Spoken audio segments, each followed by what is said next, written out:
आज होता संडे म्हणून छानपैकी ब्रेकफास्ट केला मुलांसाठी. त्यांना पॅनकेक हवे होते, ते केले.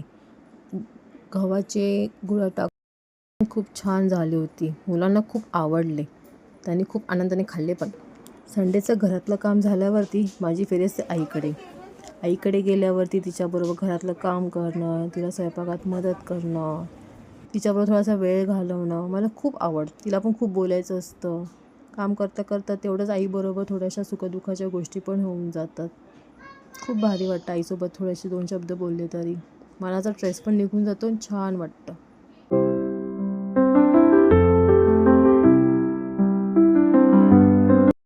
पण आज संकष्टी असल्या कारणामुळे घरी म्हटलं चला गव्हाच्या मोदकाचा बेत करूया म्हणून गव्हाचे मोदक बनवले. त्यासाठी नारळ घेतला, किसला, त्याच्यामध्ये तूप घालून थोडंसं त्याच्यामध्ये वेलची पूड मिक्स करून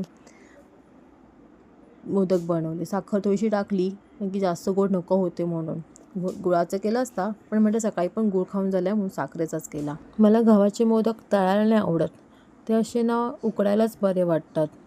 त्याच्यामुळे ते टेस्ट पण छान लागते त्याची. फक्त इतकंच की तांदळाच्या जागी आम्ही गव्हाच्या पिठाचे करतो.